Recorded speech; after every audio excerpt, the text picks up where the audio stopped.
विष्णुपादाय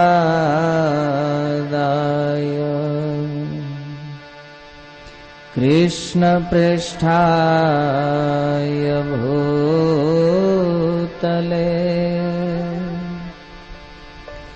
श्रीमते भक्तिवेदान्त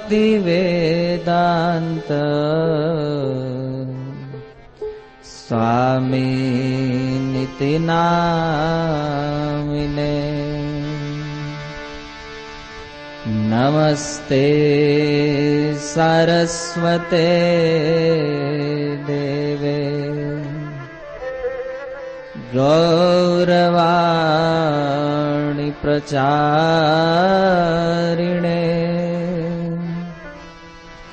निर्विशेष शून्यवादे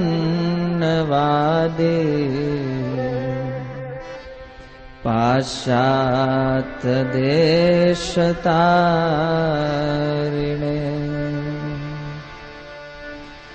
जय श्री कृष्ण चैतन्य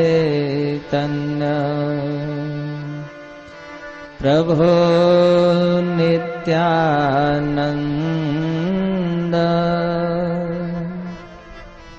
श्री अद्वैत गदाधर श्रीवासादि श्री गौर भक्तवृंद। जय राधा माधव कुंज बिहारी जय राधा माधव कुंज बिहारी जय राधा माधव कुंज बिहारी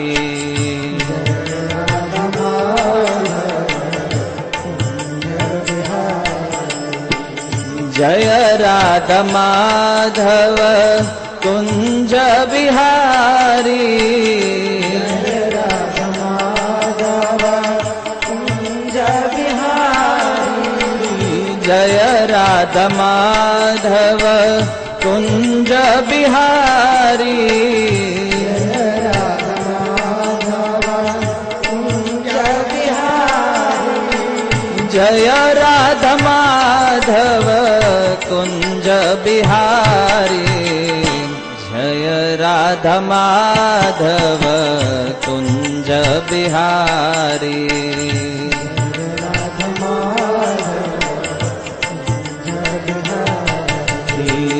जय राधा माधव कुंज बिहारी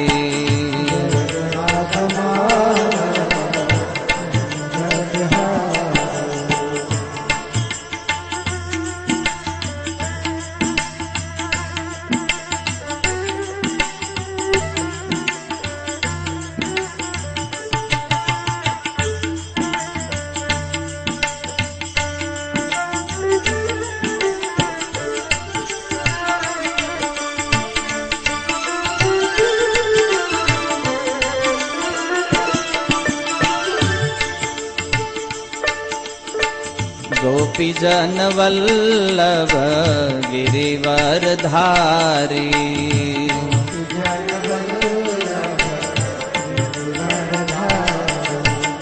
गोपी जन वल्लभ गिरिवरधारी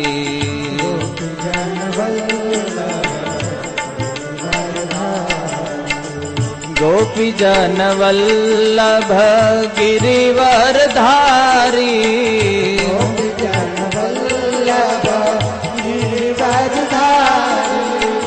गोपी जन वल्लभ गिरिवरधारी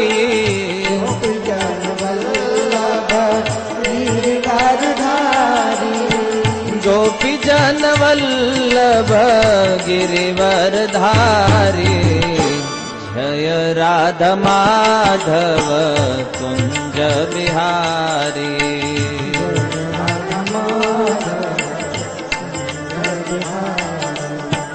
जय राधा माधव कुंज बिहारी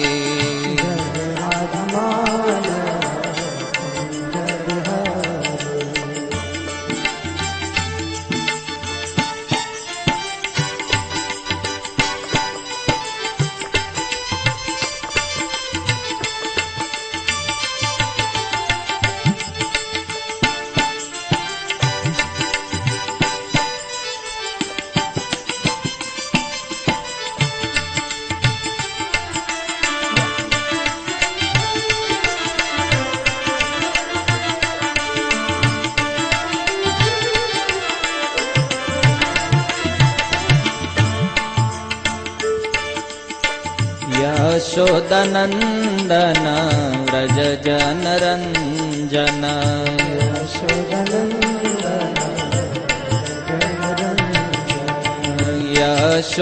यशोदनन्दन व्रज जनरञ्जन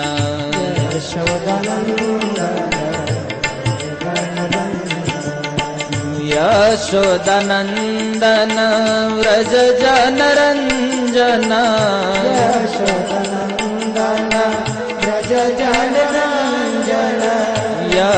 यशोदनन्दन व्रज जनरञ्जन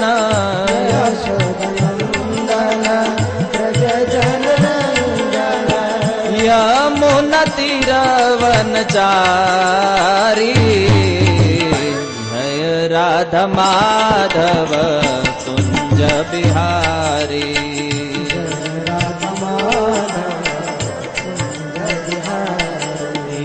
जय राधा माधव कुञ्ज बिहारी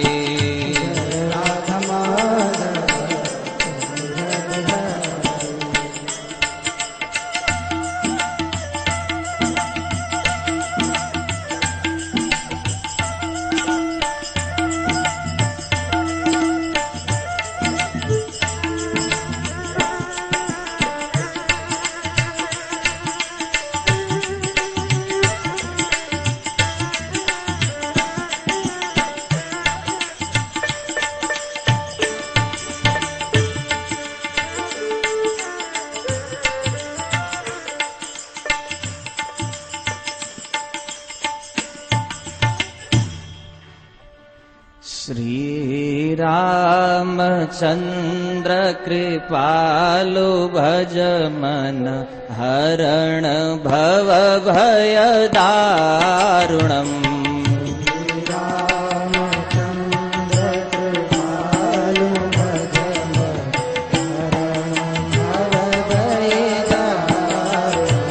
श्री रामचंद्र कृपालु भज मन हरण भव भय दारुणम्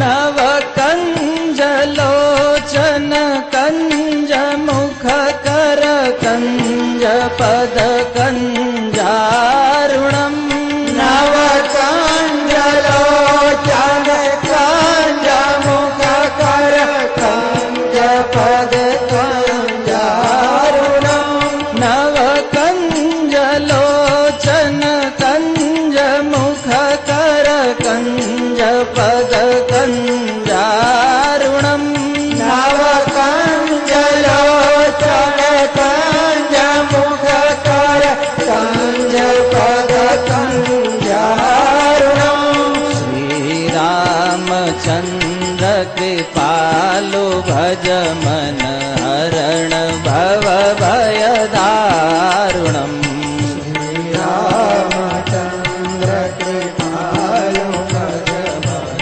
हरण भव भय दारुणम्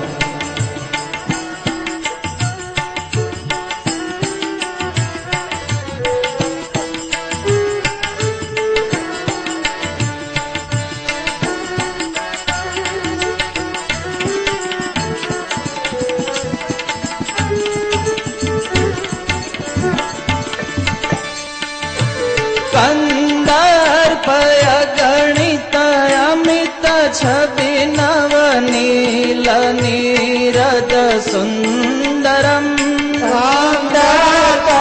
गणित अमित छवि नव नीर नीरद सुंदरम् कंदर्पय गणित अमित छवि नवनील नीरद सुंदरम् कंदर्पय गणित अमित छवि नव नील नीरद सुंदरम् पट पीत मानहु तड़ित रुचि शुचि नौमि जनक सुतावरम् पट पीत मानहु तड़ित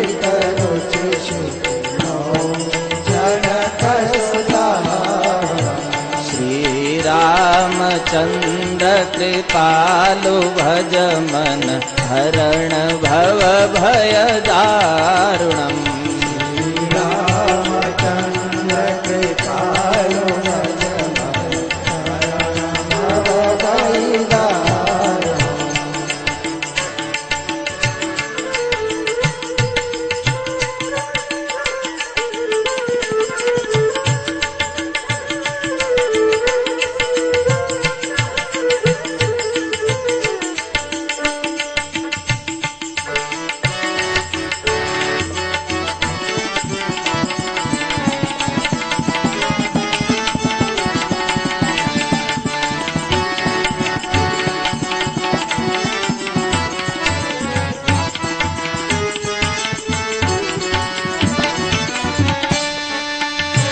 भजु दीन बंधु दिनेश दानव दैत्य वंश निकंदनम भज दीन बंधु दिनेश दानव दैत्य वंश निकंदनम भज दीन बंधु दिनेश दानव दैत्य वंश निकंदनम भज दीन बंधु दिनेश दानव दैत्य वंश निकंदनम रघुनंद आनंद कंद कौशल चंद दशरथ नंदनम रघुनंद आनंद कंद कौशल चंद दशरथ नंदनम श्री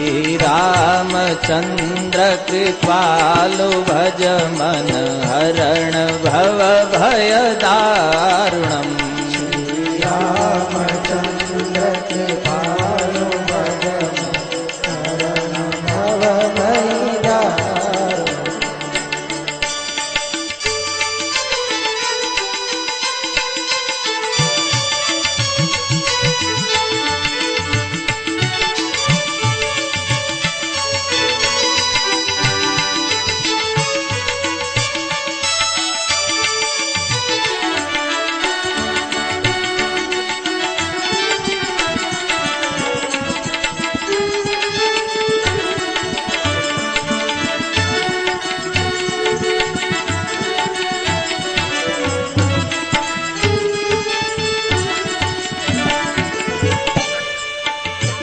सिर मुकुट कुंडल तिलक चारु दारु अंग विभूषणम शिर मुकुट कुंडल तिलक चारु दारु अंग विभूषणम सिर मुकुट कुंडल तिलक चारु दारु अंग विभूषणम शिर मुकुट कुंडल तिलक चारु दारु अंग विभूषणम आजानु भुज शर चाप धर संग्राम जित खर दूषणम् आजानु भुज शर चाप धर संग्राम जित खर दूषणम् श्री रामचंद्र कृपालु भज मन हरण भव भय दारुणम् श्री रामचंद्र कृपालु भज मन हरण भव भय दारुणम्।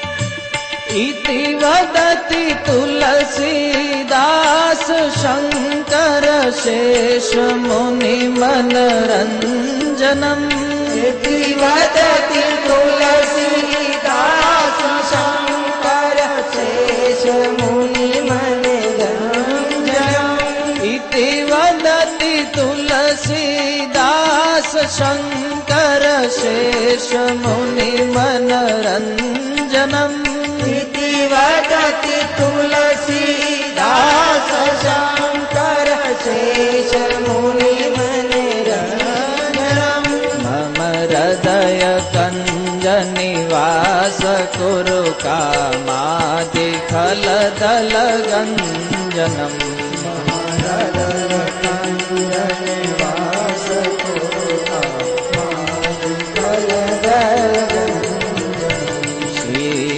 श्रीरामचन्द्र कृपालु भज मन हरण भव भय दारुणम् श्रीरामचन्द्र कृपालु भज हरण भव भय दारुणम् श्रीराम श्रीराम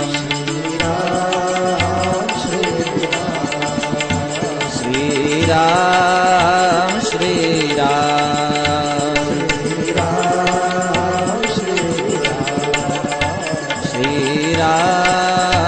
श्रीराम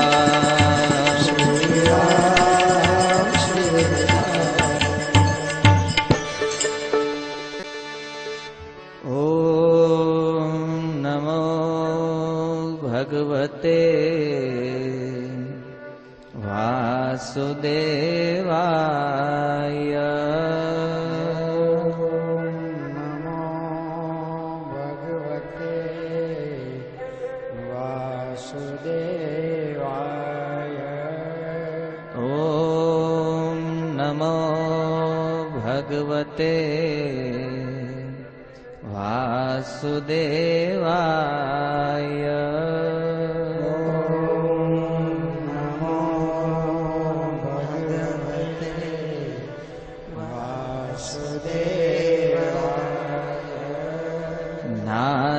नारायणं नमस्कृत्यम् नारायणं नमस्कृत्यं नरं चैव नरोत्तमम्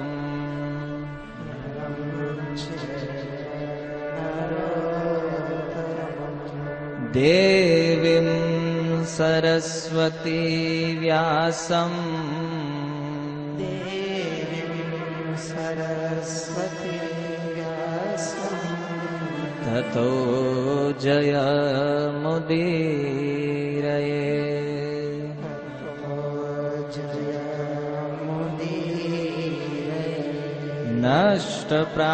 नष्टप्रायेषु भद्रेषु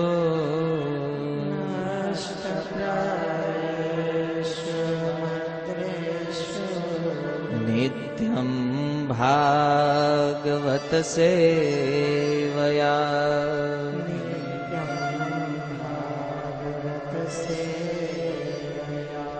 भगवती उत्तम श्लोके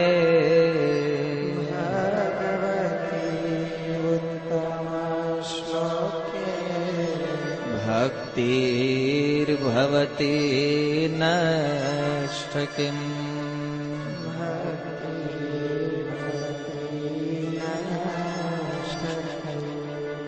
कृष्णाय वासुदेवाय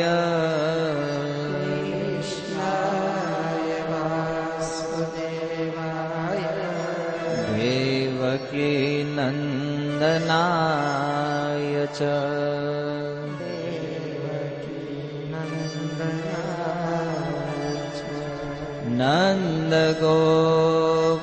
नन्दगोपकुमाराय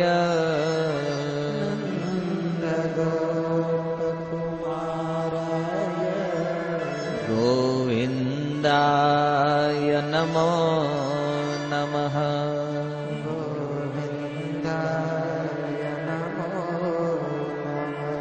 हरे कृष्णा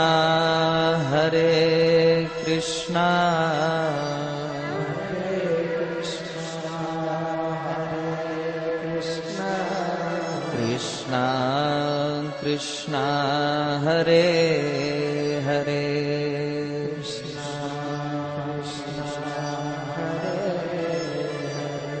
हरे राम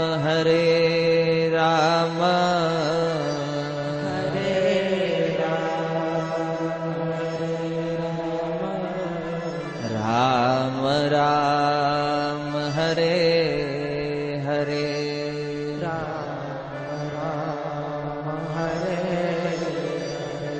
हरे कृष्णा हरे कृष्णा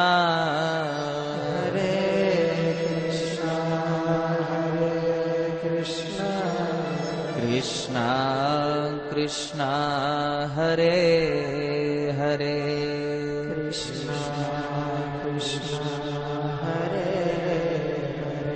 हरे राम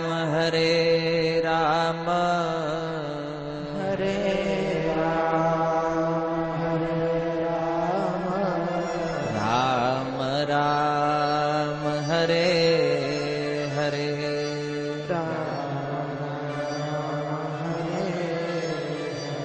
श्री श्री राधा दामोदर भगवान की, श्रील प्रभुपाद की, श्रील गुरुदेव की, निताय गौर प्रेमानंदे।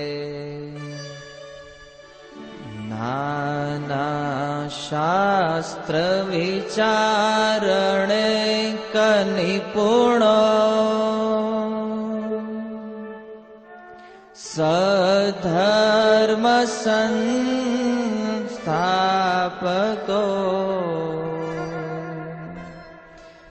लोकानां हितकारिणो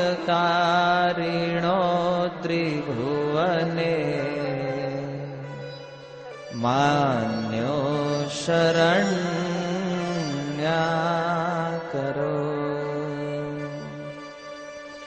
राधा कृष्ण पदारविंद भजने नंदे नमतालिको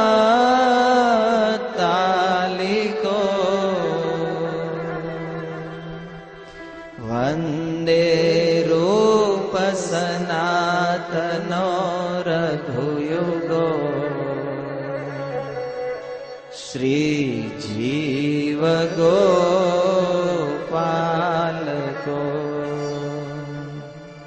श्री जीव गोपालको।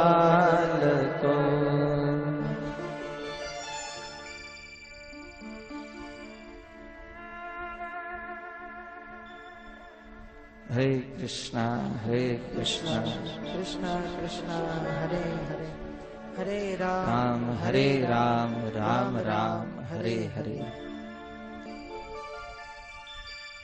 શીલ પ્રભુપાદજી ઘણી વખત એમના પ્રવચનોમાં કહેતા કે આ સંસાર જે છે એ વાસ્તવમાં દાવાનળ છે.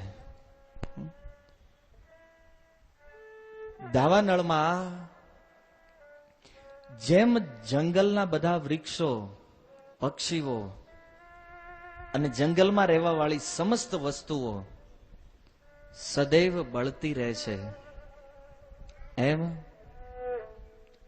આ સંસારની અંદર માયા હંમેશા માટે પ્રત્યેક જીવોને બાળતી રહે છે.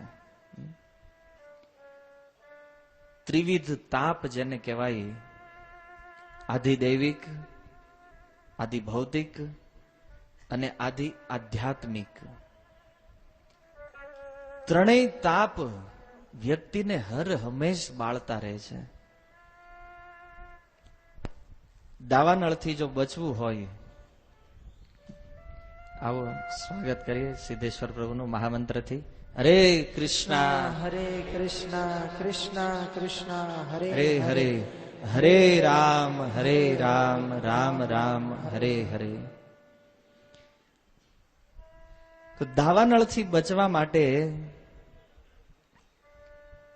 એક વિશાળ પાણીના સ્ત્રોતની જરૂર છે. માની લો કોઈ વ્યક્તિ વિચાર કરે કે જંગલમાં દાવાનળ લાગ્યો છે અને આપણે ફાયર બ્રિગેડ વાળાને ફોન કરીએ અને ફાયર બ્રિગેડ વાળાને બોલાવી કે આવો ને ભાઈ, સુરતની બાજુમાં એક જંગલ છે, એમાં દાવાનળ લાગ્યો છે. ફાયર બ્રિગેડ વાળા એ દાવાનળને બુઝાવી ન શકે. દાવાનળને બુઝાવવા માટે માત્ર એક જ સાધન છે અને એ છે વરસાદ. જંગલની અગ્નિથી જે વરાળ પ્રકટ થાય, એના વાદળો બને અને એ જ પાણી એ દાવાનળને બુઝાવી શકે.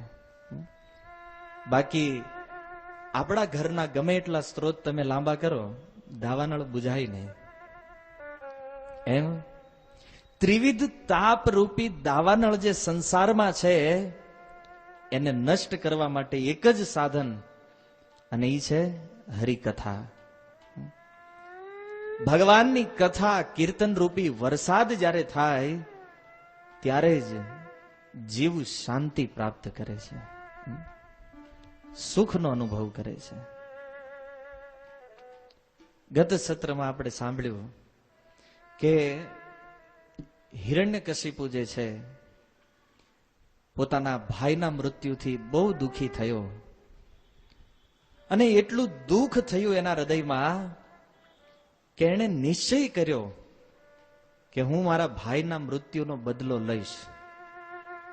અને એટલા માટે એણે એક બહુ મોટી સભા બોલાવી અને એ સભાની અંદર બધા અસુરોને કીધું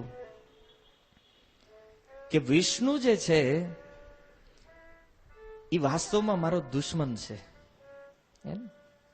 તો અસુરોએ પૂછ્યું કે વિષ્ણુએ એવું શું કર્યું છે તો એ તમારો દુશ્મન થઈ ગયો? ત્યારે હિરણ્યકશિપુ કહે છે કે આ વિષ્ણુ પહેલા મારો દુશ્મન નહોતો, કારણ કે પહેલા તો ઈ સમ હતો, પણ જ્યારથી ઓલા દેવતાઓએ એની ભક્તિ ચાલુ કરી છે, યજ્ઞો દ્વારા એને કંઈક આપવાનું ચાલુ કર્યું છે, તો બાળકને જેમ કોઈ મીઠાઈનો ટુકડો હાથમાં આપીને પોતાના પક્ષમાં કરી લે, એમ દેવતાઓએ આ વિષ્ણુને એના પક્ષમાં કરી લીધો અને વિષ્ણુનો સપોર્ટ લઈ અને મારા ભાઈ હિરણાક્ષનો વધ કર્યો.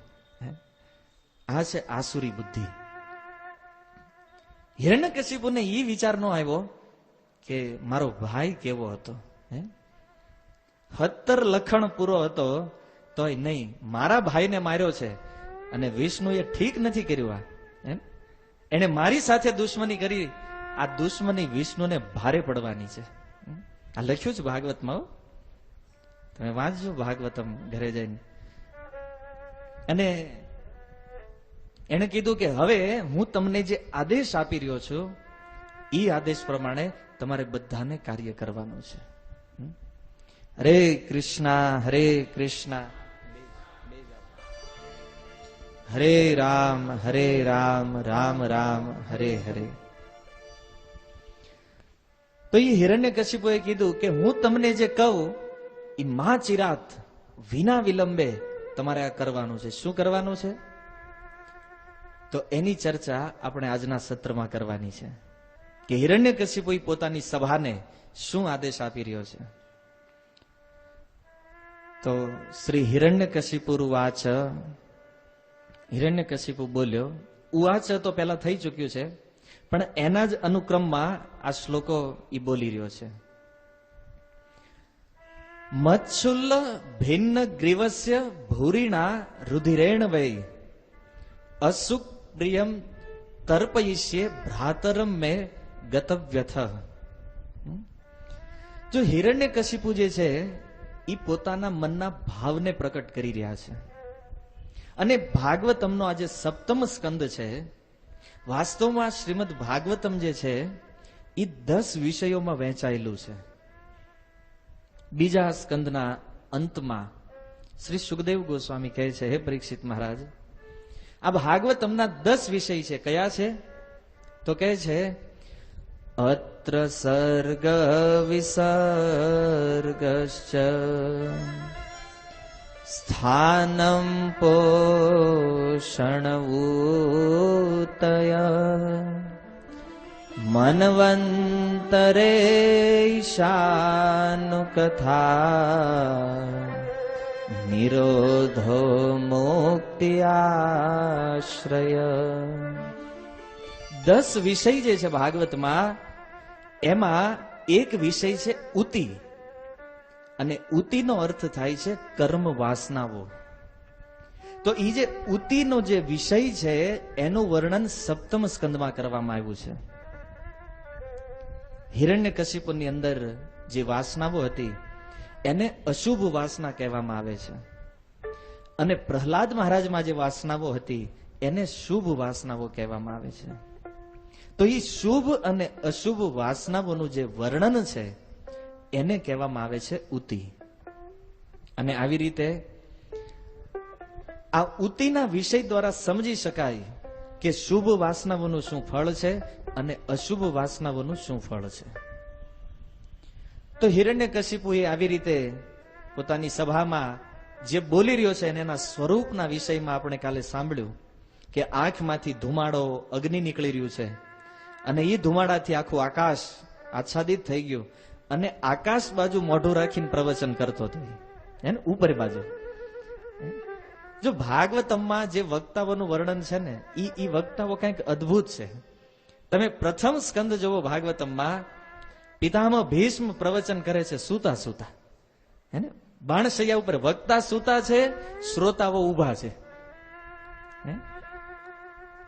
આ બીજો વક્તા, મુખ આકાશ તરફ છે અને શ્રોતાઓ સામે બેઠા છે. પણ આકાશ તરફ મુખ એટલા માટે હતું કારણ કે એને વિશ્વાસ હતો કે વિષ્ણુ જે છે એ ઉપર રહે છે. જેમ આપણને કોઈ પૂછે ભગવાન ક્યાં છે, તો આપણે કહીએ ને ભગવાન ઉપર રહે છે, અથવા તો કહી કે તમે અમારું ખરાબ કર્યું છે ને, ઉપર વાળો બધું જોવે છે. આપણો એવો વિશ્વાસ છે કે ભગવાન ઉપર રહે છે.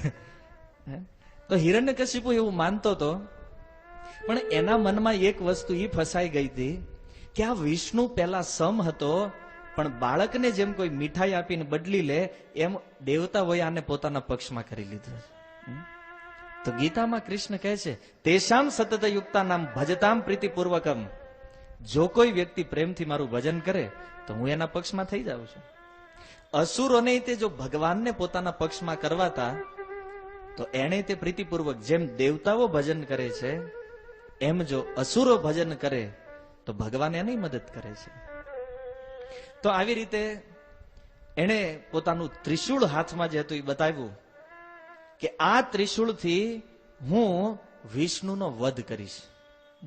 હવે જુઓ, કાલનું સેશન પૂરું કરતા પૂર્વ મેં તમને એક વાત કીધી હતી કે હવે પછીના જે શ્લોક છે એ શ્લોકોની વ્યાખ્યા દ્વિઅર્થમાં થશે.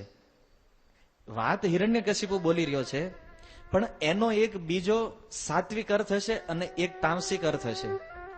તામસિક અર્થનું પ્રવચન હિરણ્યકશિપુ કરી રહ્યો છે, અને સાત્વિક અર્થનું પ્રવચન માતા સરસ્વતી કરે છે.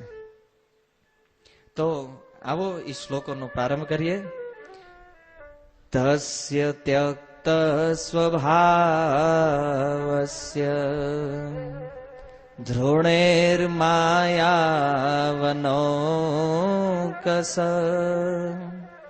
ભજન્તમ ભજમાનસ્ય બાલસ્યેવાસ્થિરાત્મનઃ મચ્છુલભિન્નગ્રીવસ્ય ભૂરેણારુધિરેણ વૈ અશ્રુકી પ્રિયમ તર્પયિષ્યે ભ્રાતરમ મે ગત વ્યથ.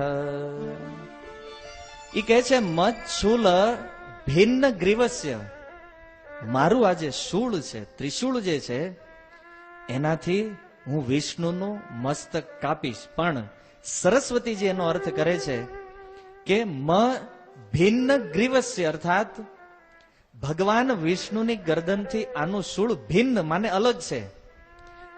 હિરણ્યકશિપુનું શૂળ ક્યારે ભગવાન વિષ્ણુની ગ્રીવા, ગ્રીવા માને ગરદનને, ક્યારેય સ્પર્શ નહીં કરી શકે.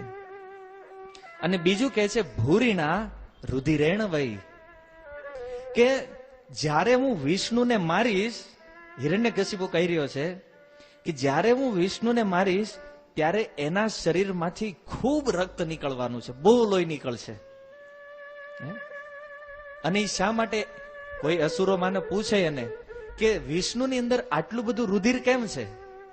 તો હિરણ્યકશિપુ કહે છે કે એ વિષ્ણુના જે ભક્તો છે ને એ એને એટલું ખવડાવે છે, એટલું ખવડાવે છે, અને ખાધા પછી આજ સુધીમાં એને કોઈએ માર્યો નથી. એટલે ખાઈ ખાઈને નકરું લોહી ભેગું થયું છે એની અંદર. કારણ કે ભક્તો હવાર બપોર સાંજ મહાપ્રસાદે ગોવિંદે, 3 ટાઈમ કેટલા બધા ભક્તો છે. અને આ બધા ભક્તોએ ખવડાવીને એને શક્તિશાળી બનાવી દીધો છે. તો બહુ લોહી નીકળશે તો એ લોહીનું શું કરીશ? તો આ સંસારમાં લોકો પોતાના પિતૃઓનું તર્પણ પાણીથી કરે, હું મારા ભાઈનું તર્પણ એના રુધિર, એના લોહીથી કરીશ. કારણ કે મારા ભાઈને માર્યો છે ને. તો સરસ્વતીજીના કહેવાનું તાત્પર્ય એ છે આ શ્લોકના અર્થમાં.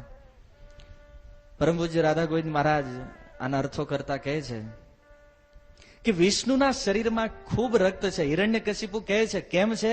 તો કે ભક્તોએ ખવડાવ્યું છે. વાસ્તવિકતા એ છે કે ભગવાન ભક્તોના હાથે પ્રસાદ ગ્રહણ કરે છે. સરસ્વતીજી આ અર્થ કરી રહ્યા છે. એટલા માટે ભગવાનને આપવું જોઈએ, ખવડાવવું જોઈએ. ભગવદ્ ગીતામાં ભગવાન શ્રી કૃષ્ણ કહે છે પત્રમ પુષ્પમ ફલમ તોયમ યોમય ભક્ત્યા પ્રયચ્છતિ. જો કોઈ પ્રેમથી એક પત્ર, તુલસી પત્ર આપી દે, પુષ્પમ કોઈ એક ફૂલ આપી દે, ફલમ કોઈ એક ફળ આપે, અને કાંઈ ન હોય તો કમસે કમ પાણી અર્પણ કરી દે, ભગવાન કે હું પ્રસન્ન થઈ જાઉં છું. પણ ધ્યાન રાખવા જેવી એક વાત એ છે ભક્તો કે ભગવાનને ખાલી પાંદડામાં નથી રોડવાના. આપણી પાસે બહુ મોટો બંગલો હોય, બહુ મોટું ઘર હોય, આપણો બહુ મોટો બેડરૂમ હોય, અને ભગવાનની વ્યવસ્થા ભગવાને ગીતામાં કીધું છે પત્રમ પુષ્પમ, એક પત્ર આપી દે હું પ્રસન્ન. તે આ તો એના માટે છે કે જે લોકો ભગવાનની બહુ ભવ્ય સેવા ન કરી શકતા હોય તો એ પત્ર આપીને ભગવાનને પ્રસન્ન કરી શકે છે. પણ આપણી પાસે હોય અને છતાં ભગવાનને ન આપવું, આ તો અપરાધ છે. આપણા માટે 1 કરોડનું મકાન મોટું અને ભગવાન માટે 30,000 નું મંદિર બનાવે તોય ઓલાની અરે માથાકૂટ કરે, 25 માં બનાવી દે. અને બેડરૂમમાં જયારે ફર્નિચર હાલે, બેસ્ટ ક્વોલિટીનું ફર્નિચર થવું જોઈએ, પૈસા ચિંતા નહીં કરતો. આ આપણો સ્વભાવ છે. આપવું છે જીવનમાં કાંઈ તો એ ભગવાનને આપવું જોઈએ. આગળના શ્લોકમાં કહે છે તસ્મિન કુટે અહિતે. હિરણ્યકશિપુ કહે છે કે આ વિષ્ણુ જે છે એ વાસ્તવમાં આપણું અહિત છે. શું કામ? કારણ કે એક તો એ છુપાઈને રહે છે, કોઈને દેખાતો નથી. અને એ વિષ્ણુ જ્યારે અવતાર લે ત્યારે ખબર પડે કે એ અહીં છે. ત્યાં સુધી વિષ્ણુને કોઈ જોઈ શકતું નથી. હિરણ્યકશિપુ કે મેં એને શોધવાનો બહુ પ્રયાસ કર્યો પણ એ ક્યાંય મળતો જ નથી. પાતાળ લોકથી લઈ અને બ્રહ્મલોક સુધી ગયો પણ વિષ્ણુનો ક્યાંય પત્તો લાગ્યો નહીં. તો અસુરોએ પૂછ્યું કે તો આપણને ખબર કેમ પડે આ વિષ્ણુ છે? તો એ કે હમણાં જ મારા ભાઈને જયારે એને માર્યો ત્યારે એ એક સુવરનું રૂપ લઈને પ્રકટ થયો. આ વિષ્ણુનું કોઈ ઠેકાણું છે નહીં. એ કયા રૂપમાં પ્રકટ થાય એ ક્યારેય નિશ્ચિત કહેવાય નહીં. શું કામ? કારણ કે એ વિષ્ણુ હવે વિષ્ણુ રહ્યો નથી. હિરણ્યકશિપુના મનમાં એક વાત બિલકુલ ફસાઈ ગઈ છે કે વિષ્ણુ બદલી ગયો છે. એને એમ છે કે ભગવાન બદલી ગયા છે. હાલાકી એ તો ભગવાન માનતો નથી.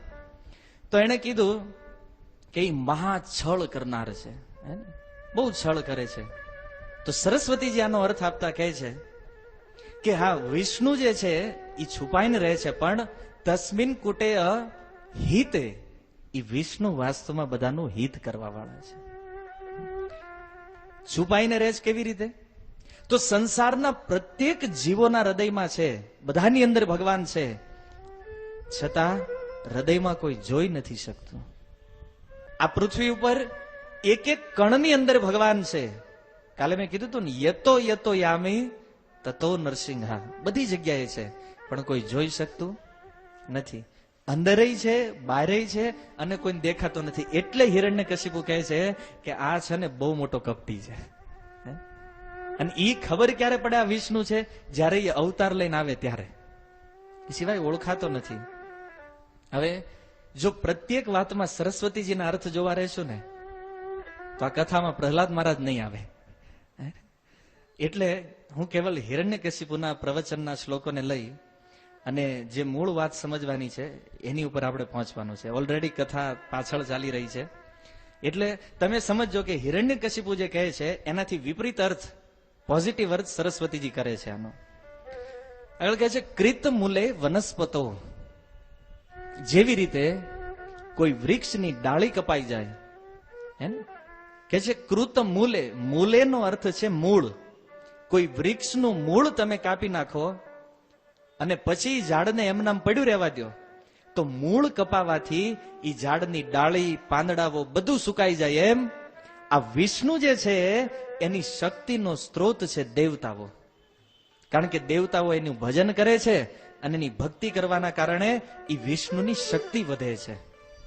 એટલા માટે સૌથી પહેલા એક કામ કરો, દેવતાઓને મારી નાખો. બધાને દેવતાઓને મારવાના છે પહેલા. કારણ કે સૌથી પહેલા તો વિષ્ણુની શક્તિ બંધ કરવાની છે. અને જો એની શક્તિ બંધ કરશું તો એ નબળો પડશે. જેમ ઝાડની ડાળી અને પાંદડા સુકાઈ જાય પછી ઝાડને કાપવું બહુ અઘરું નથી રહેતું, એમ વિષ્ણુને જો મારવો હોય તો પહેલા દેવતાઓની ભક્તિ બંધ કરાવો. દ્રોહ કરી રહ્યો છે ભગવાન સાથે, પણ દ્રોહમાં તે ભગવાનની મહિમાને ગાય છે. આને કહેવાય દ્વિઅર્થી પ્રવચન. એક શ્લોક હોય પણ એના અર્થ બે થતા હોય. વિષ્ણુ પ્રાણા દિવોકસ, અને સ્વર્ગમાં રહેનારા દેવતાઓનો પ્રાણ વિષ્ણુ છે, એટલા માટે એને મારો. તો ઓલા અસુરોએ પૂછ્યું, બધાએ તલવાર બહાર કાઢી અને કીધું એને મારવો છે, પણ બતાવો એ રહે છે ક્યાં, એડ્રેસ આપો એનું. હવે એમ જો એડ્રેસ ખબર હોત તો આપણે અહીં હાથ દી હું કામ મથે? તો સીધા એ ન્યા જવાનો પ્રયાસ કરવો જોઈએ ને. તો એને કીધું એ ક્યાં રહે છે? તો હિરણ્યકશિપુએ કીધું, સાંભળો, વિષ્ણુને મારવાની જવાબદારી મારી ઉપર છે, કારણ કે મારા ભાઈને માર્યો છે ને. વિષ્ણુને હું મારીશ. આપણે ખબર હિન્દી પિક્ચરમાં ડાયલોગ બોલે, એ મેરા શિકાર હે. તો હિરણ્યકશિપુએ કીધું કે આ વિષ્ણુને તમારે જ મારવાનો, એ મારો શિકાર છે. તમે એ વિષ્ણુને સહાયતા કરવા વાળા જે છે એને મારો જઈને. એટલે વિષ્ણુનું એડ્રેસ શોધવાની તમારે જરૂર નથી, ત્યાં હું પહોંચી જઈશ. તો એને કીધું અમારે શું કરવાનું છે? તો હિરણ્યકશિપુ કહે છે, તાવધ્યાત ભુવમ યોયમ બ્રહ્મ ક્ષત્ર સમેધિતા સુયધ્વમ તપો યજ્ઞ સ્વા ધ્યાય વ્રત દાનિનઃ. તમે લોકો પૃથ્વી ઉપર જાઓ અને પૃથ્વી ઉપર જઈ જેટલા લોકો તપસ્યા કરે છે, સ્વાધ્યાય કરે છે, વ્રત કરે છે, ડોનેશન આપે છે, બધાને મારી નાખો. આ પૃથ્વી ઉપર મોકલી રહ્યો છે. કારણ કે આ જે બધી ક્રિયાઓ છે, તપસ્યા કરવી, દાન આપવું, ભક્તિ કરવી, આ બધું પૃથ્વી ઉપર સહજ છે, પૃથ્વી ઉપર તરત સંભવ છે. અને તમે જોયું હશે કે દાન આપીને લોકો કૃષ્ણ ભાવનામૃતનો પ્રચાર કરે છે. માની લો અત્યારે જો હિરણ્યકશિપુ હોત ને તો આપણે તિલક વાળાનું આવી બને તો બધાને.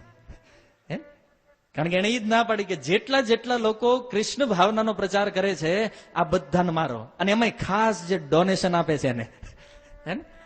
કારણ કે કોઈ પણ પ્રચાર આગળ તો દાનથી વધે છે, દાન આપવાથી પ્રચાર આગળ વધે છે. તો ડોનેશન અટકાવો પહેલા. દાન આપે છે ને પહેલા મારો. તો પેલા અસુરોએ પૂછ્યું કે ઈ ડોનરોને મારવાથી શું થશે? તો કહે છે ઈ જ વિષ્ણુને નબળું પાડવાનું મૂળ છે. કારણ કે ડોનરો જયારે દાન આપે છે ત્યારે પ્રચાર થાય છે ને. માની લો આ લખાણી પરિવારે આયોજન કર્યું છે ત્યારે આપણે બધા અહીંયા બેસીને સાંભળીએ છીએ. આમાં આપણે તો ધન લગાડ્યું નથી, આપણને તો ખાલી પત્રિકા આવી હતી ઘરે, અને ઈ તે લખાણી પરિવારના પૈસાની, આપણી નહીં, કે તમારે કથામાં આવવાનું છે અને 7 દિવસ પ્રહલાદ મહારાજના વિષયમાં સાંભળવાનું છે. કોઈ ખર્ચ નથી.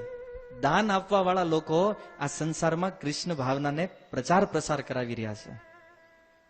તો હિરણ્યકશિપુએ કીધું કે ઈ ડોનરોને પેલા બંધ કરો, એટલે કૃષ્ણ ભાવના જે છે એ બંધ થઈ જાય, અને ડોનેશન નહીં મળે એટલે સૌથી પહેલા શું થશે? તો વર્ણાશ્રમ વ્યવસ્થામાં જે ટોપ લેવલ ઉપર છે બ્રાહ્મણો, એ બ્રાહ્મણોનું પતન થશે. કારણ કે વર્ણાશ્રમ વ્યવસ્થા અનુસાર બ્રાહ્મણોને કોઈ કર્મ કરવાનું હતું નથી. એ બ્રાહ્મણો ક્ષત્રિયના આધાર ઉપર રહે છે. ક્ષત્રિયો જે કાંઈ પાલન પોષણ કરે અને એના બદલામાં એ જ્ઞાન આપે છે. આ બ્રાહ્મણોનું કર્તવ્ય છે. તો જો દાન બંધ થઈ જાય તો બ્રાહ્મણોનો નાશ થશે, અને બ્રાહ્મણોનો નાશ થશે એટલે વિષ્ણુનો નાશ થશે. કારણ કે વિષ્ણુ બ્રાહ્મણોનું પાલન કરવા વાળો છે. એટલા માટે યજ્ઞ, ધર્મ, ભક્તિ, આ બ્રાહ્મણ આ બધાનું સ્વરૂપ છે. ધર્મનું મૂર્તિમાન સ્વરૂપ છે બ્રાહ્મણો. શીલ પ્રભુપાદજી કહે છે કે બહુ મોટું દુર્ભાગ્ય છે કે કળિયુગની અંદર સાચા બ્રાહ્મણો નથી રહ્યા. પ્રભુપાદજી જ્યારે અમેરિકા ગયા અહીંયાથી, તો પ્રભુપાદજીનું એક જ લક્ષ્ય હતું કે અમેરિકાની અંદર જઈ અને કોઈ એક વ્યક્તિ જો મારો શિષ્ય બને, નિષ્ઠાવાન ભક્ત, તો એને હું ત્યાંથી લાવી અને ભારતમાં બતાવીશ કે કૃષ્ણ ભાવનાનો પ્રચાર ક્યાંય પણ થઈ શકે છે. પ્રભુપાદજીનો આ મૂળ હતો. પણ બન્યું એવું કે કૃષ્ણ ભાવનામૃત આંદોલન એટલું ફેલાણું કે 10 વર્ષમાં લાખો ભક્તો બન્યા. અને પ્રભુપાદજીને કોઈએ પૂછ્યું કે પ્રભુપાદજી, તમે તમારા પ્રવચનમાં એવું કહેતા હતા કે મારો ઉદ્દેશ હતો કે એક શુદ્ધ ભક્ત બનશે તો એને પકડીને હું વૃંદાવનમાં લઈ જઈશ અને બીજા સંન્યાસીઓને બતાવીશ કે જો પ્રચાર થાય છે આવી રીતે. તો આટલા બધા લોકોને તમે શા માટે આંદોલન ફેલાવી રહ્યા છો? ત્યારે પ્રભુપાદજીએ કીધું કે કળિયુગની અંદર બ્રાહ્મણોનું પતન થયું છે, અને આ International Society for Krishna Consciousness, ઇસ્કોનની સ્થાપના પાછળ મારો ઉદ્દેશ એ છે કે હું સમાજને શુદ્ધ બ્રાહ્મણ આપીને જાઉં. બ્રાહ્મણને મેન્યુફેક્ચર કરે એવી એક કંપની, એવી એક કારખાનાની હું સ્થાપના કરું કે જેમાંથી શુદ્ધ બ્રાહ્મણ પ્રગટ થાય, જે ચા નો પીતા હોય, વ્યસન નો કરતા હોય. એવા બ્રાહ્મણોની ક્વોલિટી સુધારવા માટે મેં ઇસ્કોનની સ્થાપના કરી છે. શીલ પ્રભુપાદજી આવું કહેતા. તો દેવર્ષિઓ, પિતૃઓ અને જીવો, ધાર્મિક સિદ્ધાંતો જેનો આશ્રય છે બ્રાહ્મણ, એને મારી નાખો એટલે આ બધું નષ્ટ થશે. અને જ્યાં જ્યાં ગાય અને બ્રાહ્મણોને સુરક્ષા મળતી હોય, વર્ણાશ્રમના નિયમોનું જ્યાં પાલન થતું હોય, વેદોનું જ્યાં અધ્યયન થતું હોય, એ બધા લોકોનો વધ કરો. અને આજે તમે જોઈ રહ્યા છો કે આર્ય સંસ્કૃતિનો નાશ કરવા માટે ગૌ હત્યા સૌથી મોટું કારણ છે. જે લોકો સોશિયલ નેટવર્કિંગનો ઉપયોગ કરે છે એને પૂછો કે ફેસબુક પર આજે લાખો જાહેરાત આવે છે, ગાયોને બચાવો, ગાયોને કપાતી બચાવો, હે ને, અહીંયા ગાયોની રક્ષા કરો અહીંયા. અને જે યવન લોકોના જે દેશ છે એમાં જે ગાયોની હત્યા થઈ રહી છે, તો એનું પરિણામ શું આવે છે જાણો છો? કે ગાયોની હત્યા થવાથી સૌથી પહેલા તો વૈદિક સંસ્કૃતિ નષ્ટ થાય છે. બીજું કે ગાયોની હત્યા થવાથી પુણ્ય કર્મ નષ્ટ થાય છે. અને ત્રીજી વસ્તુ કે ગાયોની હત્યા થાય ત્યારે કુદરતી આફત આવે છે. તમે સાંભળ્યું હશે, હમણાં ભૂકંપ આવી રહ્યા છે વિદેશની અંદર, હે ને? તો જ્યારે જ્યારે કુદરતી આપત્તિઓ આવે છે, સમજી લેવું જોઈએ ગાયોની હત્યા થઈ રહી છે. ગાય અને બ્રાહ્મણ એ વૈદિક સંસ્કૃતિને નષ્ટ કરવાના પાયા છે. અને કળિયુગે આ બેયની ઉપર જ પ્રહાર કર્યો છે. પેલા બ્રાહ્મણોનો નાશ કર્યો. કેવી રીતે? શમીકના પુત્ર શ્રીંગી દ્વારા પરીક્ષિત મહારાજને શ્રાપ અપાવ્યો, અને ત્યારથી આ સંસારમાં બ્રાહ્મણોનું પતન ચાલુ થયું. અને જેવું બ્રાહ્મણોનું પતન થયું, તરત જ કળિયુગનો પ્રવેશ થયો, અને કળિયુગનો પ્રવેશ થવાથી ગાયોની હત્યા ચાલુ થઈ. એટલા માટે હિરણ્યકશિપુ આ જાણતો હતો કે વેદ માર્ગને જો નષ્ટ કરવો હોય, બ્રાહ્મણને અને ગાયને નષ્ટ કરી દો. અને દૈત્ય જે હોય અસુર, એ બીજા લોકોને પરેશાન કરવામાં સુખી થાય, એને મજા આવે બીજાને હેરાન કરવામાં. એકવાર અમારા એક ભક્ત કહેતા હતા, સત્ય વાત તમને કહું, કે એ ભક્ત ફોરેનમાં પ્રચાર કરવા માટે ગયા અને પ્રચાર કરીને જયારે આવ્યા તો અમે પૂછ્યું એને કે પ્રભુજી વિદેશમાં કેવું લાગ્યું, આમ પ્રચાર કઈ રીતે? ત્યારે એમણે કીધું કે જીવનમાં જેણે બહુ પાપ કર્યા હોય ને એ માણસ વિદેશ જાય. પાપથી ભરાઈ ગયો હોય ને ત્યારે માણસ વિદેશ. કારણ કે જેવી રીતે આપણે રસ્તામાં ચાલતા હોય ને પાનના ગલ્લા ઉપર પહોંચીએ અને ઈચ્છા થાય કે ચાલો એક કોલ્ડ ડ્રિંક્સ પી લેવી, દુકાનવાળો કોલ્ડ ડ્રિંક્સ આપે, અંદર સ્ટ્રો મૂકીને આપણે કોલ્ડ ડ્રિંક્સ પીએ, એવી રીતે એ કઈ દેશમાં મેં નજરે જોયેલી ઘટના કે એવું કોઈ યંત્ર છે, રસ્તા ઉપર ગાય હાલી જતી હોય, એના શરીરમાં નાખે અને તમે જોવો એમ 10-12 જણા થયાની ગાયનું બધું લોહી ચૂસી જાય. હે ને? જેવી રીતે આપણે કોલ્ડ ડ્રિંક્સ પીતા હોય. એમણે એનો ફોટો મને આપ્યો છે કે જો ગાયોની હત્યા એ લોકો કઈ રીતે જીવતી જાગતી ગાય અને આવી રીતે મારે છે. કારણ કે બીજા જીવોને હેરાન કરવા, પરેશાન કરવા, એમાં જ આ અસુરોને આનંદ આવે છે, એનો સ્વભાવ છે. અને જયારે કહે છે પૂર ગ્રામ બ્રજોધ્યાન ક્ષેત્ર રામાશ્રમાકરાન ખેટ ખરવટ ગોશાંચ દદુહુ પત્તનાની ચ. જેટલા જેટલા નગર છે, જેટલા જેટલા ગામ છે, જેટલા જેટલા બગીચાઓ છે, ખેતીવાડી છે, એ બધી જગ્યાએ આગ લગાવી દો, બધું સળગાવી દો. પૃથ્વી ઉપર કોઈ પ્રકારનું ધાર્મિક કાર્ય બચવું ન જોઈએ, બંધ કરાવી દો બધું. અને અમુક અસુરો તો પાવડા અને કોદાળી લઈને મંડાણા, તે જેટલા જેટલા મકાનો હતા, પુલ હતા, કિલ્લાઓ બનાવેલા હતા, બધું નષ્ટ કર્યું. અને અંતે જોયું કે પૃથ્વી ઉપર હવે ખાલી વૃક્ષો વધ્યા છે, ત્યારે એણે વૃક્ષોનો નાશ કરી નાખ્યો, કાપી નાખ્યા વૃક્ષોને. વાસ્તવમાં વૃક્ષો બહુ જરૂરી છે ભક્તો, કારણ કે કોઈ મેન્ટેનન્સ વગર એ વૃક્ષ આપણું જીવન ચલાવી દે. માનો વૃક્ષો હોય, એની અંદર ફળ લાગેલા હોય, અને કોઈની ઈચ્છા થાય, વૈરાગ્ય પ્રગટ થાય હૃદયમાં કે ઘર સંસારને છોડીને જંગલમાં જવું છે, તો એ જંગલમાં રહેવા વાળા લોકોનું જીવન હતું આ વૃક્ષો, અને એ વૃક્ષોને અસુરોએ કાપી નાખ્યા. અને પછી જે કાંઈ વધ્યા કળયુગમાં થોડા ઘણા, હે ને, એ બિલ્ડરોએ કાપી નાખ્યા. એમ લાગે કે અહીં 4-5 ઝાડવા ઉભા છે, કાપો તો અહીં એક બિલ્ડિંગ ઉભું થઈ જાય, એને બાકી હતું દાવડા એને કાપ્યું. પણ એ લોકોને ખબર નથી કે વૃક્ષો જો આ પૃથ્વી ઉપર નહીં રહે તો મનુષ્ય જાતિ રહેવાની નથી. એકબીજાના પૂરક છે. ખેર એ તો આપણે અહીં કહેવી કે ન કહેવી, કાપવા વાળા કાપવાના છે. પણ જો વૃક્ષો કાપવાની ના નથી. તમારે લાકડું જોતું હોય, તમે એક વૃક્ષ કાપો, એની સામે બીજા વૃક્ષનો ઉછેર કરવો જોઈએ, સિદ્ધાંત આ છે. નહીતર તો તમે કહેશો હવે ફર્નિચર કરવું છે, લાકડું ક્યાંથી કાઢવું? તમે લાકડું લાવો, એની ના નથી. પણ જે વૃક્ષ કપાઈ રહ્યું છે એની બદલીમાં નવા વૃક્ષનો ઉછેર થવો જોઈએ. પણ આવડા જગ્યા વધવા જ નથી દેતા, વાવવા ક્યાં? રોડની બાજુમાં જગ્યા હતી, ત્યાં ફૂટપાથ કરી નાખ્યો. પેલા એવી વ્યવસ્થા હતી કે ના, હાલો રસ્તાની બે બાજુ ઝાડ હોય તો કમસે કમ લાગે કે નહીં પૃથ્વી ઉપર વૃક્ષો બચ્યા છે. તો આ હિરણ્યકશિપુ પ્રવચન કરે છે, હું અહીંથી કહું છું, પણ આપણે ધ્યાનમાં રાખવાનું છે આમાં આપણે ક્યાંય ફિટ નથી થતા ને. આપણું જે કાર્ય છે એ અસુર જેવું છે કે નહીં, આમાં એ સમજવાનું છે. તો આવી રીતે બધા નાગરિકોના મકાનોને આગ લગાવી દીધી. અને આ રીતે એ હિરણ્યકશિપુના સૈનિકો જ્યારે પૃથ્વીને નષ્ટ કરતા હતા, તો એક પ્રશ્ન પરીક્ષિત મહારાજે પૂછ્યો, તો આ બધા લોકો નષ્ટ કરતા હતા, તો હિરણ્યકશિપુ શું કરતો હતો? ઈ તો ગયો નહોતો આમાં. ત્યારે કહે છે કે આ લોકો જ્યારે આપણે જેમ હરે કૃષ્ણ આંદોલનમાં જાવી, એમ આ લોકો જ્યારે પૃથ્વીનો નાશ કરવાના આંદોલનમાં લાગ્યા હતા, ત્યારે હિરણ્યકશિપુ પોતાના ભાઈની અંત્યેષ્ટિ ક્રિયા કરવા માટે ગયો. કારણ કે હિરણાક્ષનો વધ થઈ ગયો હતો, પણ દાહ સંસ્કાર હજી બાકી હતો.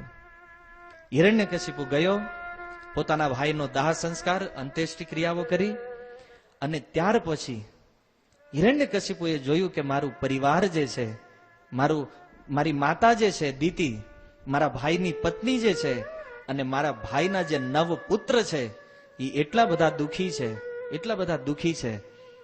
હિરણ્યકશિપુને થયું જો આને હું સાંત્વના નહીં આપું, આને જો હું શાંત નહીં કરું તો આ લોકોનું દુઃખ શાંત નહીં થાય. હિરણ્યકશિપુ પોતાના ભાઈને સ્મશાનમાં છોડી અને પોતાના ઘરે આવ્યો. અને ઘરે આવ્યો તો હૃદયમાં તો એને બહુ ક્રોધ હતો, પણ જોયું કે અત્યારે જરૂર છે મારા પરિવારને શાંત કરવાનો છે. કારણ કે હિરણ્યકશિપુ દેશકાળ પાત્રને જાણવા વાળો વ્યક્તિ હતો. એને વિચાર કર્યો કે હૃદયમાં ભલે દુઃખ હોય પણ પહેલા હું મારા પરિવારને સાચવી લઉં અને પછી હું વિષ્ણુથી બદલો લેવા જઈશ. તો પોતાના પરિવાર પાસે આવી અને હિરણ્યકશિપુ એક બહુ સુંદર પ્રવચન કરે છે. અને આ પ્રવચન એટલું સુંદર છે ભક્તો કે ભગવાન શ્રી કૃષ્ણએ ગીતાના બીજા અધ્યાયમાં જે આત્માનો ઉપદેશ આપ્યો એ અને હિરણ્યકશિપુના ઉપદેશમાં કોઈ અંતર નથી. અને એવું કહી શકાય કે ભગવાન પહેલા ભગવદ્ ગીતા હિરણ્યકશિપુએ કહી દીધી. આમ તો ભગવાન પહેલા ઘણા લોકો બોલ્યા છે આત્માના વિષયમાં, એક આ હિરણ્યકશિપુ. દશમ સ્કંદમાં તમે જાઓ તો જ્યારે વસુદેવ અને દેવકીના વિવાહ થયા અને કંસ જ્યારે એમને પોતાના ઘરે મૂકવા માટે જતો હતો, રસ્તામાં આકાશવાણી થઈ અને કંસે નિશ્ચય કર્યો કે હું મારી બેન દેવકીનો વધ કરીશ. તો એ સમયે વસુદેવજી કંસને એક પ્રવચન કરે છે અને એમાંય તે ભગવદ્ ગીતાનું પ્રવચન છે. અને એક પ્રભુજી પાસેથી સાંભળ્યું છે કે વસુદેવજી તો ગીતાનું પ્રવચન કરીએ કે એને, કારણ કે કૃષ્ણના જે બાપ હોય, આપણે તો કહેવત છે ને, બાપ એવા બેટા. પિતાજી સંસ્કારી હોય તો દીકરો સંસ્કારી થાય. હે તો વસુદેવજીને ભગવદ્ ગીતા આવડતી હતી એટલે કૃષ્ણ ભગવદ્ ગીતા બોલ્યા. પણ આ ભગવાનને લાગુ નથી પડતું, આ તો એક માત્ર વિનોદ ખાતર આચાર્યો કહી રહ્યા છે. પણ વાસ્તવમાં ઘણા લોકોએ આત્મા ઉપર પ્રવચન કર્યા છે. તો હિરણ્યકશિપુ એમની માતાને અને એમના પરિવારને સાંત્વના આપતા કહે છે, શ્રી હિરણ્યકશિપુર્વાચ અંબાંબ હે વધુ પુત્રા વિરમ્માર્હત શોચિતુમ રિપોરભિમુખે શ્લાઘ્ય સુરાણામ વધઈપ્સિત. હે માતા, હે માતા, બે વખત કહે છે અંબ અંબ હે. તો બે વખત હિરણ્યકશિપુ માતાને સંબોધન કરે છે, માતા દીતીને. એવું લાગે છે કે સૌથી વધારે દુઃખ માતા દીતીને હતું, પોતાના પુત્રની હત્યાનું. અને એ માતા દીતીના દુઃખથી જ આપણી આ કથાનો પ્રારંભ થયો છે. પછી કહે છે હે વધુ. વધુનો અર્થ છે કે હે મારા ભાઈની પત્ની. હિરણાક્ષની પત્નીનું નામ હતું ઋષાભાનુ. હે મારા ભાઈની પત્ની, મારા ભત્રીજાઓ. હિરણાક્ષને 9 પુત્ર હતા. એને કીધું હે મારા ભત્રીજાઓ, તમારે મૃત્યુ માટે શોક ન કરવો જોઈએ. શા માટે શોક ન કરવો જોઈએ? કારણ કે એક વીર જે હોય, ક્ષત્રિય જે હોય, એની એવી ઈચ્છા છે કે એનું મૃત્યુ યુદ્ધ ભૂમિમાં થાય. કળિયુગમાં તો કોઈ ક્ષત્રિય નથી એટલે તમને નહીં સમજાય, પણ રામાનંદ સાગરની રામાયણ જોવો તમે, અને એમાં જે મેઘનાદના ડાયલોગ છે કે એક વીર વ્યક્તિ, વાસ્તવમાં એ શાસ્ત્રની વાત બોલે છે કે એક વીર વ્યક્તિનું મૃત્યુ ત્યારે જ સાર્થક થાય જ્યારે એનું મૃત્યુ યુદ્ધ ભૂમિમાં કોઈની સાથે લડતા લડતા થાય.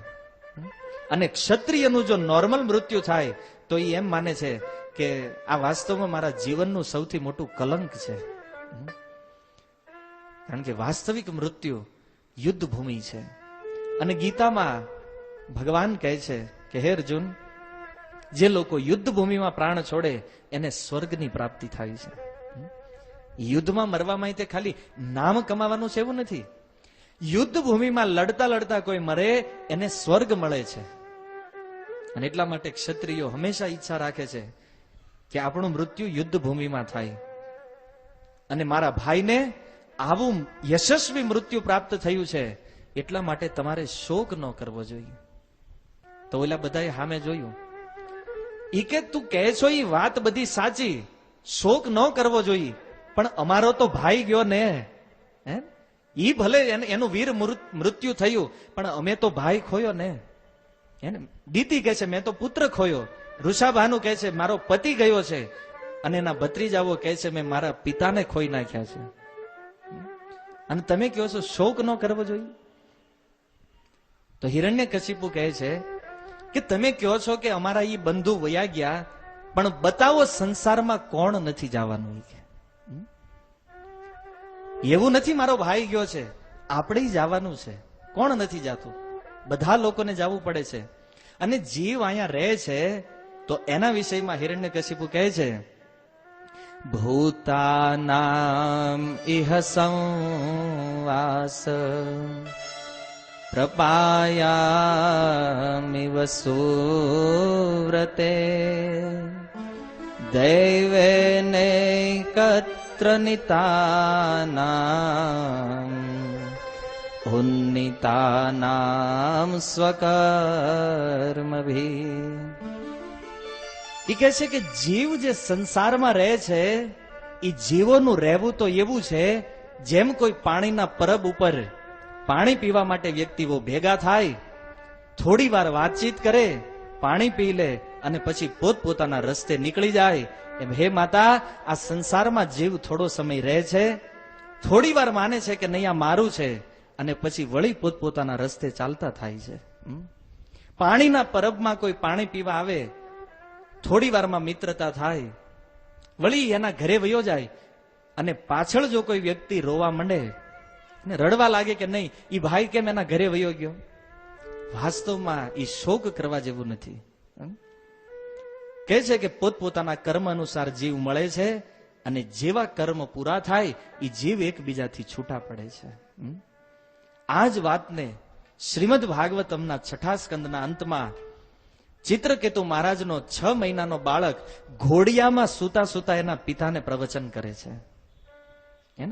ચિત્રકેતુ મહારાજને 1 કરોડ રાણીઓ હતી.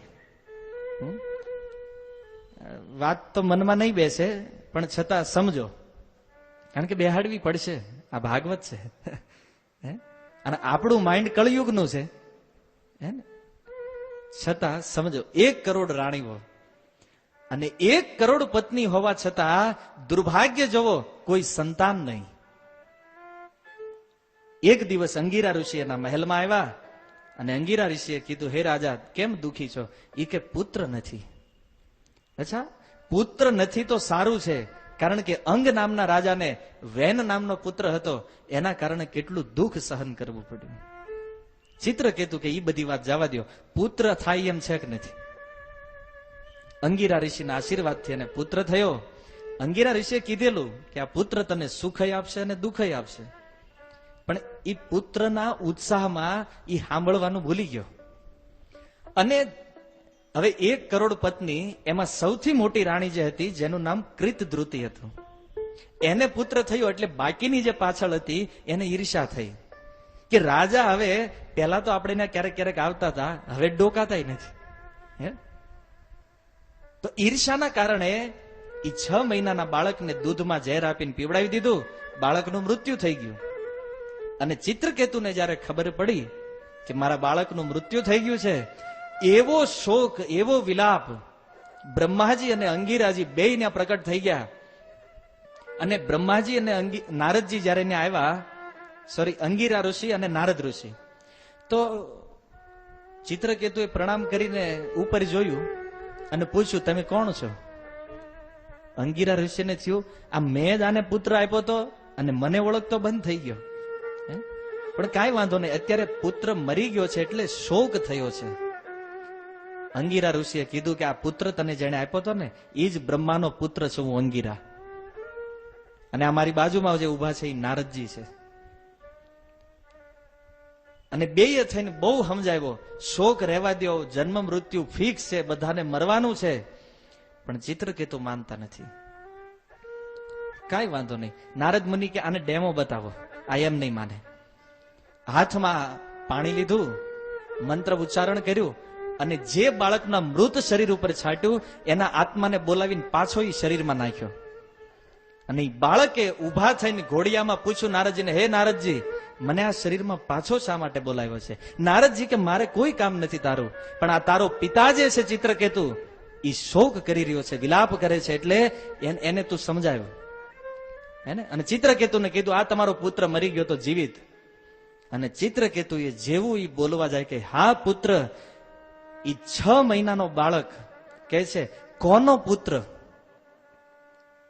પ્રશ્ન કર્યો કોનો પુત્ર, ત્યાં તો એના બધા આંસુ સુકાઈ ગયા.